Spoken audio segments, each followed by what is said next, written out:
Oi, pessoal, né? Tô aqui de volta para continuarmos discutindo mais um pouquinho sobre a colonização do nosso país. No vídeo anterior, nós falamos um pouco sobre a escravidão, né? Fizemos um pequeno resumo sobre a escravidão no Brasil e para a gente caminhar para aquela etapa que eu já falei, né? Também nos vídeos anteriores, para a gente falar da independência do Brasil.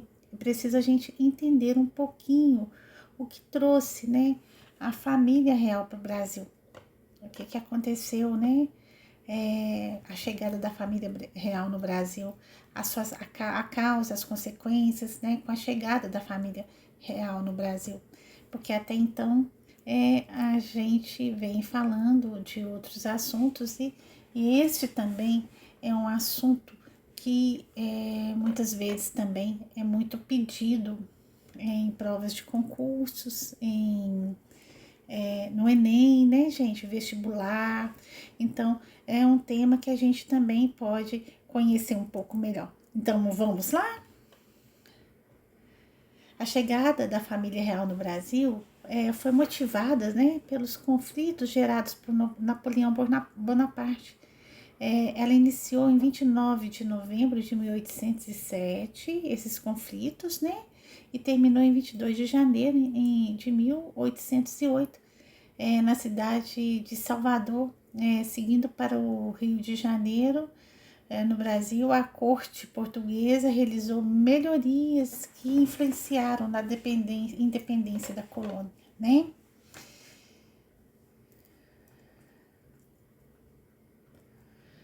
No início do século XIX, Portugal era um país com uma economia marcada pelo mercantilismo, né? Enquanto a Inglaterra já eram capitalistas industriais. Por esse motivo, Portugal era bastante dependente da economia inglesa, que também interferia em aspectos, o que também, né, acabava interferindo nos aspectos políticos do país.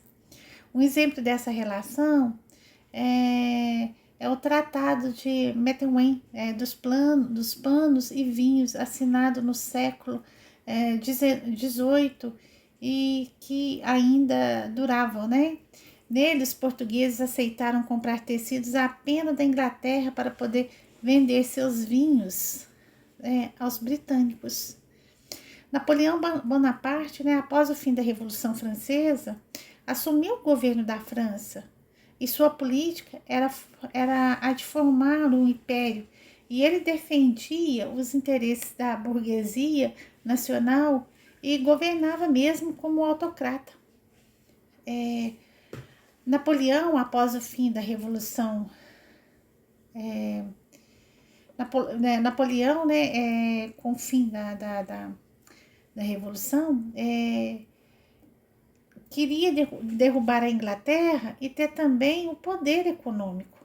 Contudo, a Inglaterra venceu essa primeira batalha e a França tramava planos para se vingar, né? Enquanto a Inglaterra era a rainha dos mares, a França tornou-se a rainha do continente, fazendo aliança com a Espanha e outros, né, de todos os outros territórios. Em meio a tudo isso, Portugal tentava se manter neutro, pois tinha um histórico amistoso com a Espanha, que era a antiga União Ibérica, mas dependia também da economia inglesa. Então, Portugal estava ali entre a cruz e a espada, né? Para se entender melhor. Com a mão, como não vencia por luta armada, Napoleão bloqueou, decretou, né, que se bloqueasse, que houvesse um bloqueio continental em 1806, proibindo que qualquer país europeu aliado comercializasse alguma coisa com o Reino Unido. E aqueles países que não respeitassem o bloqueio eram invadidos pelas tropas francesas. Logo depois do bloqueio, Bonaparte negociou secretamente o Tratado de Fontainebleau em 1807. E ele foi feito com esses espanhóis e permitiu que os franceses atravessassem a Espanha para invadir Portugal. Em troca, a Espanha teria uma parte do território francês. Portugal não aderiu totalmente a esse bloqueio, devido à dependência da longa aliança política e comercial que eles tinham com ingleses. Percebendo que Portugal estava em cima do muro, Napoleão então ordena, que se invada o território português e com a ajuda da Espanha. E isso ocorreu em 1807, em novembro de 1807. Porém, o príncipe regente de Portugal, que era Dom João, também assinou um tratado secreto com o rei da Inglaterra, com Jorge II, em 1807. E nesse tratado ficava claro que a sede governamental de Portugal seria transferida para o Brasil. Nesse mesmo documento, foi dito que as tropas britânicas se instalariam na Ilha da Madeira, temporariamente para escoltar a transferência da corte portuguesa para o território brasileiro e também para defender Portugal. Em troca, o governo português assinaria um outro tratado comercial com a Inglaterra. Portanto, a vinda da família real portuguesa para o Brasil foi um desdobramento da crise entre Portugal, Inglaterra e Espanha-França, provocada pelo bloqueio continental que foi decretado por Napoleão Bonaparte. Com o apoio da Inglaterra e a relocação de todo o aparelho estatal, o príncipe regente da época, Dom João, determinou que toda a corte real seria transferida para o Brasil. Com eles vieram os ministros e os empregados, totalizando ali cerca de 10 a 15 mil pessoas. Sendo assim, o embarque da corte portuguesa foi um verdadeiro evento nacional. Havia notícias que tropas franceses chegariam às costas portuguesas em 4 dias. Como era uma situação de emergência, os preparativos foram todos feitos à pressa. Os dias para o embarque foram entre o dia 25 e 27 de novembro de 1807 e o desembarque em que nas terras brasileiras se deu em 22 de janeiro de 1808. Em Portugal ficou o resto da população, temendo derramamento de sangue. Após dias de guerra e pânico, as tropas britânicas derrotaram as francesas e Portugal passou a ser governado pelo Conselho de Regência, feito pelos fidalgos do reino. Não ficou nenhum membro da corte e da linha sucessória dos Braganças, que era o sobrenome da família, da família real em Portugal. E esse percurso, ele foi feito de forma muito tranquila. Ele não foi feito de forma muito tranquila. Ele foi cheio de problemas. Não tinha recurso suficiente, faltava alimento, faltava água, o espaço era limitado, tiveram que improvisar dormitórios, a higiene era muito precária, aconteceu um surto de piolhos e escorbuto, muitas mulheres tiveram que raspar seus cabelos, então foi uma viagem muito turbulenta, porque ela foi feita toda a pressa, então eles não se prepararam como devia, e essa viagem, ela durou 54 dias, e a família real, ela desembarca na cidade, chega primeiro, na cidade de Salvador, na Bahia, e lá eles ficaram por alguns dias de festa, mas se instalaram na cidade do Rio de Janeiro, só em 7 de março que o restante da corte chegou e eles foram diretamente para o Rio de Janeiro com outras embarcações que tinham se perdido. Haviam poucos alojamentos para acomodar todos os palacianos, visto que o Brasil até então era visto apenas como uma colônia fornecedora de recursos e não como um palco de investimento. Por isso, muitas residências, conventos e quartéis foram tomados para recebê-los. As casas que eram escolhidas pelos nobres eram marcadas com a sigla PR na fachada. Isso significava, o PR significava príncipe regente, e ficava submetido que os moradores dali, eles deveriam sair. No entanto, a população ficou tão revoltada e ofendida porque não tinham para onde ir, que interpretaram essa sigla ironicamente como "ponha-se na rua". Com toda a coroa portuguesa instalada no Rio, deu-se início ao período joanino. Isso resultou em uma série de transformações que contribuíram para levar o Brasil rumo à independência. A chegada da família real no Brasil trouxe toda a corte acostumada com certo estilo de vida.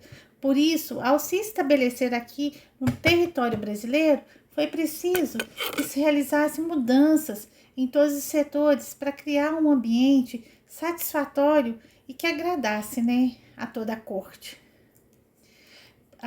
E foram observadas mudanças econômicas na indústria, na política, na cultura, nos serviços e tudo mais.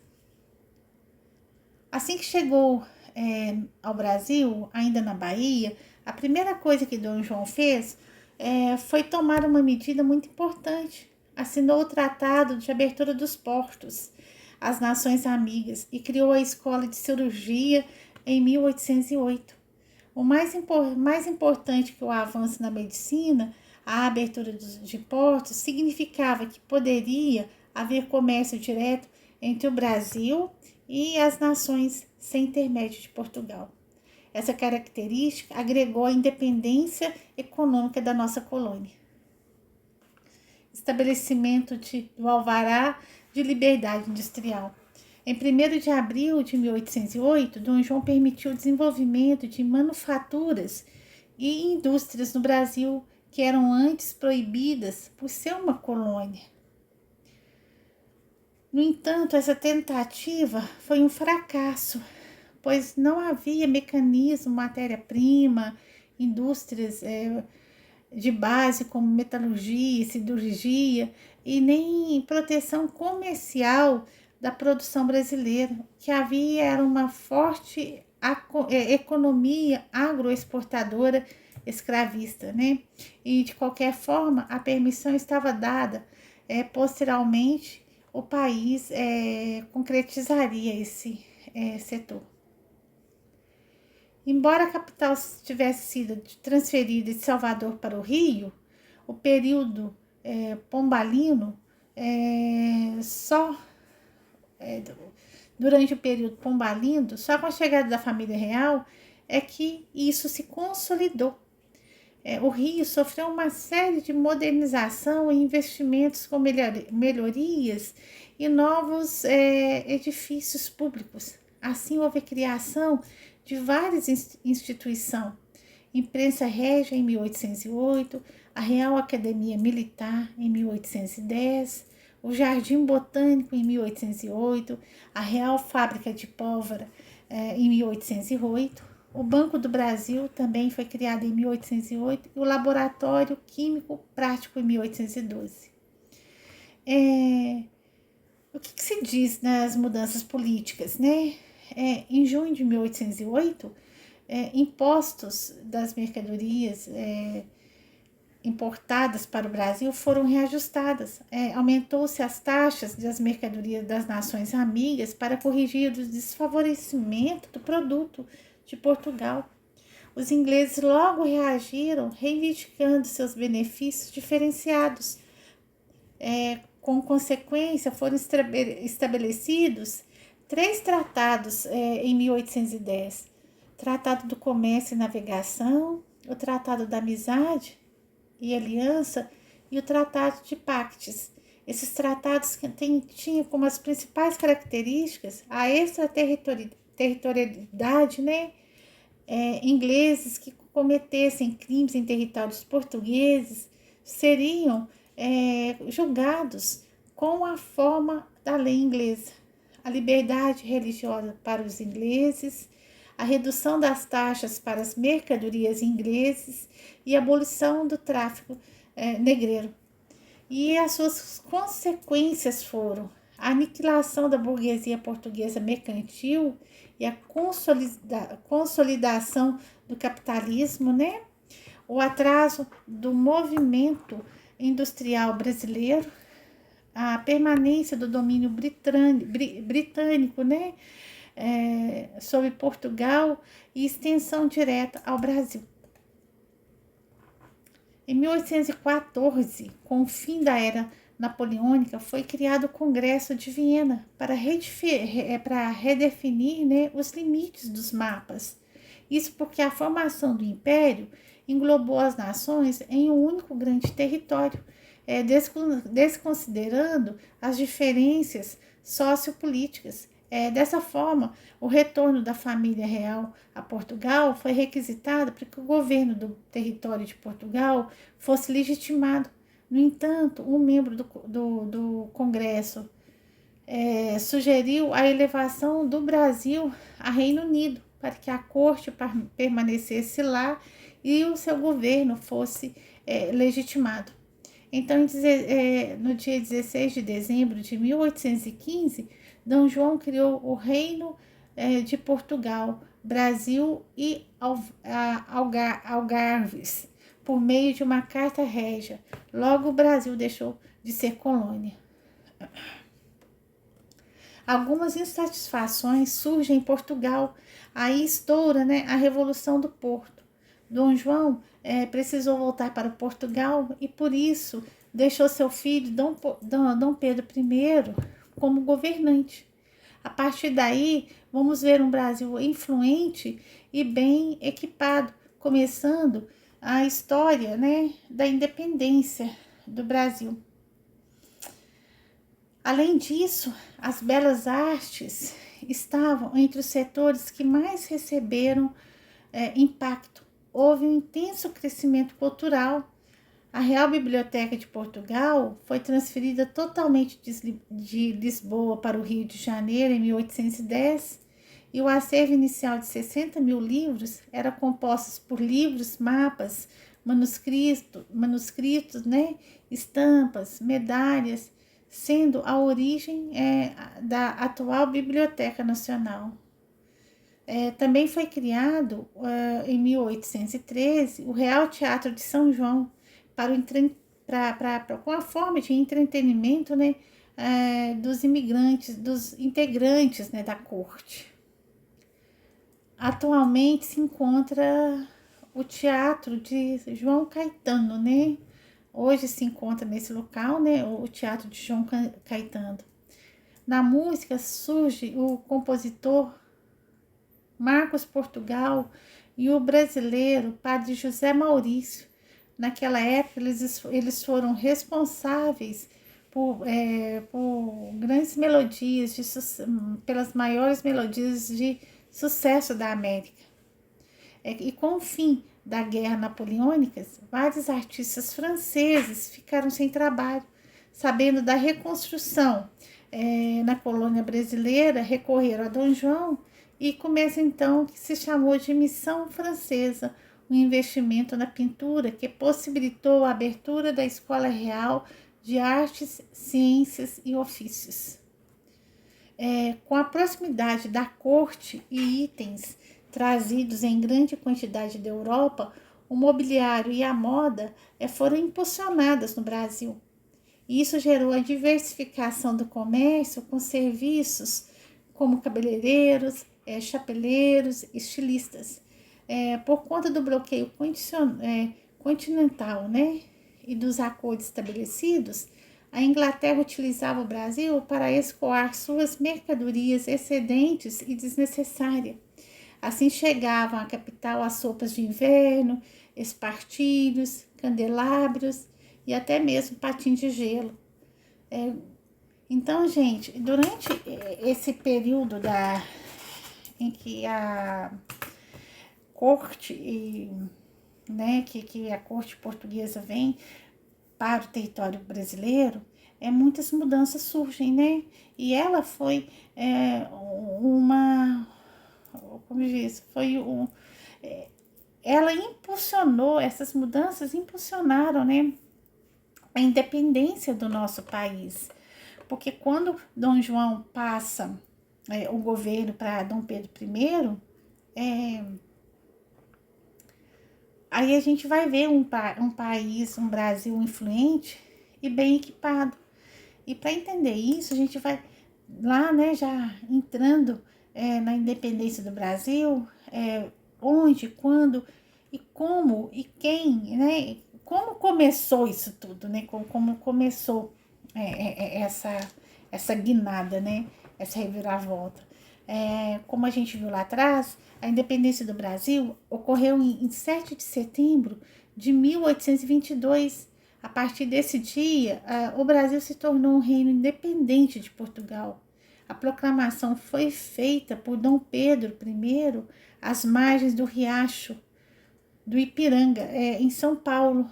Então a gente vai entender, começando dando essa pincelada, o que foi independência, como ela aconteceu, de que forma que ela aconteceu, e a gente vai entrar um pouco nesse assunto também e fazer um resumozinho, né, desse momento tão importante e social para o nosso país. Para pensarmos independência do Brasil, precisamos voltar um pouquinho lá no período anterior, né, ao chamado Congresso de Viena, em 1815, né? Uma reunião foram formadas por lideranças europeias que haviam vencido a guerra contra o Bonaparte. Lá se arquitetaram, né, uma forma de fazer sobreviver na Europa o chamado Antigo Regime, que sofreu um severo golpe da Revolução Francesa e outras insurreições puxadas por ela, né? O medo de que a Europa fosse solapada, né? Os pilares da tradição pela fome dos revoltos, liderados pelos ingleses, os portugueses e os espanhóis venceram as guerras peninsulares contra Napoleão Bonaparte e voltaram a ser soberanos de seu próprio território. Porém, no caso de Portugal, devido à fuga de 1808, o rei encontrava-se no Brasil. No mesmo ano, em 1815, o Brasil foi elevado ao patamar de Reino Unido. Em 1816, então, o príncipe regente foi coroado nessas terras tropicais como o rei Dom João VI. Todas essas nações, né, que vinham com a chegada da corte em 1808 e agora eram aceleradas pela retomada da força que os representava no antigo regime que tinha na Europa, e elevaram, né, a posição política, isso elevou a posição política do Brasil. Essa distância do rei e a perda da importância política de Portugal no Reino Unido abriu uma janela de oportunidade para que políticos locais agissem de maneira a transferir o poder de Dom João VI para suas próprias mãos, né? Para suas mãos, né? Em 1820, relacionando com uma situação global de revolução, surge a chamada Revolução do Porto, liberal do Porto. É um movimento nacionalista, liberal e constitucional, e situa a independência do Brasil e a Revolução Liberal no Porto, na primeira onda revolucionária, né, que aconteceu no mundo ocidental no século XIX. Então, a independência do Brasil e essa revolução, ela entra para a história como com muita, sendo vista, né, de uma forma pioneira muito relevante, né? Vários foram os processos de independências ocorridos nesse período. O Brasil está inserido no mundo. Logo as ideias nacionalistas, liberais e revoltosas circulavam, sejam por meio de aulas, papelinos, discursos, jornais ou conversas. A Revolução Liberal do Porto aconteceu no dia 24 de agosto de 1820. Formou-se um governo provisório e as cortes, última vez que isso ocorreu foi em 1698, e essa corte foi formada pelos antigos integrantes, né, do Sinédrio, uma sociedade secreta que pregava ideias revolucionárias. Eles não eram maçons, mas vários dos seus integrantes eram. As sociedades secretas agiam fortemente durante o processo político do século XIX. Em 1821, as cortes exigiam a volta de Dom João VI para assumir o poder em Portugal. Na imprensa brasileira, os políticos portugueses já se configuravam os grandes inimigos do Brasil. Relatos dizem que, deprimido, Dom João VI acabou cedendo e voltou a Portugal com medo de que as ações da corte pudessem aviltar o seu trono. Pedro foi deixado como regente do Brasil e Dom João disse a seu filho: Pedro, se o Brasil se separar, antes que seja para ti, que há de me respeitar, do que para alguns desses aventureiros. Grandes partes dos políticos e formadores da opinião pública passaram a enxergar nas cortes portuguesas um inimigo comum. Visando pacificar sua relação com os brasileiros, os portugueses propuseram formar um parlamento que teria a seguinte configuração. Portugal teria 100 deputados, no Brasil 77, a Madeira e Açores 9 deputados, as possessões africanas e asiáticas 7 deputados. Como ocorreu o Dia do Fico? O que foi o Dia do Fico? Isso aconteceu em 9 de janeiro de 1822. Os primeiros brasileiros chegaram para debater no parlamento português no dia 29 de agosto de 1821. Sentindo que os portugueses os menosprezavam, eles passaram a acusar as cortes da tentativa de fazer com que o Brasil retomasse a posição de colônia. Em dezembro, os brasileiros enviaram uma carta a Pedro avisando sobre as tensões e pedindo cautela na tomada de decisões. As cortes exigiam a volta de Pedro, que sinalizou obediência em um primeiro momento. Os políticos brasileiros, temendo um golpe português, alertavam o príncipe para que ficasse e chegaram a enviar ao príncipe uma petição exigindo sua permanência. Esse documento possuía em torno de 8.000 assinaturas. No dia 9 de janeiro, conhecido como Dia do Fico, em meio a toda essa tensão, Pedro resolve ficar. Em um primeiro momento, esse foi o discurso divulgado. Convencido de que a presença da minha pessoa no Brasil interessa ao bem de toda a nação portuguesa, e conhecendo que a vontade de algumas províncias assim o requer, demorarei a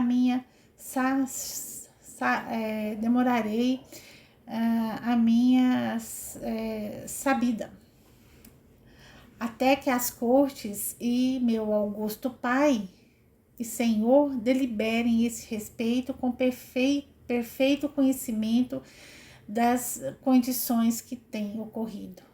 Não estranho o português. É um texto de 1822.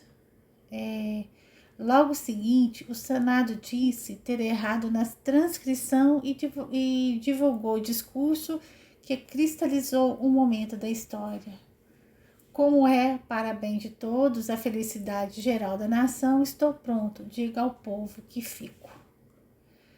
Agora, o prelúdio da independência estava dado. O cenário, estava sendo desenhado para a separação do Brasil, Nas ruas, portugueses e brasileiros acirraram o xingamento. A imprensa tornou-se palco, de ataque à metrópole, e ela enaltecendo, da posição nacional, era representada pelo seu líder imperador. A corte desferiam ataques ao príncipe chamando de rapazinho, Cada vez mais a tensão aumentava entre brasileiros e portugueses. Em agosto de 1822, Dom Pedro partiu a cavalo para São Paulo, depois de ter resolvido os problemas no Rio de Janeiro e em Minas Gerais. Ainda em São Paulo, ele foi surpreendido com cartas enviadas por José Bonifácio e pela princesa Leopoldina, que avisava sobre os ataques mais frontais da corte.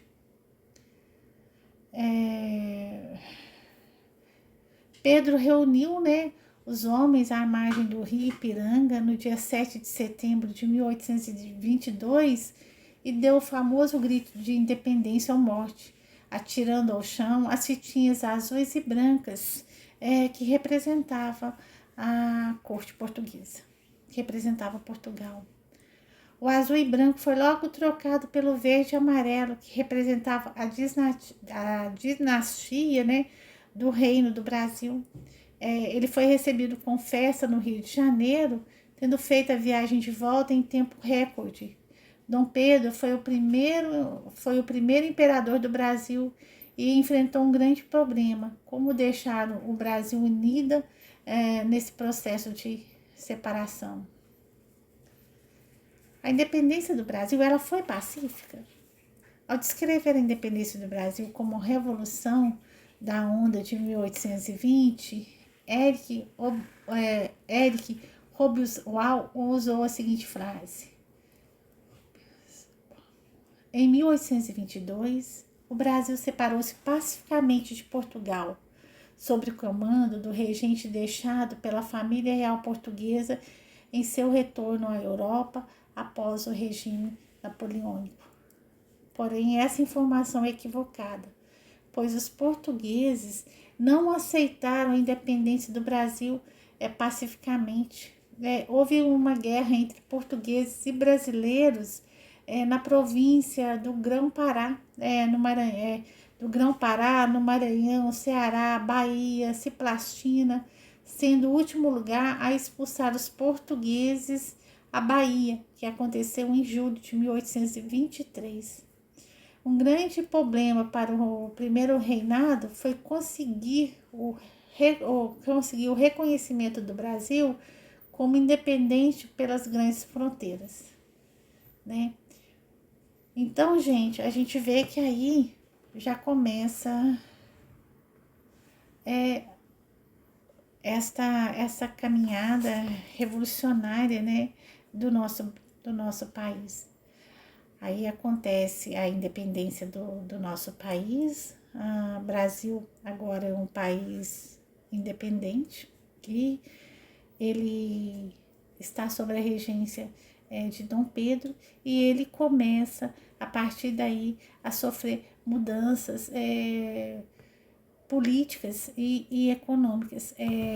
São assuntos que vamos ver, nos próximos vídeos. Muito obrigada, até o próximo vídeo.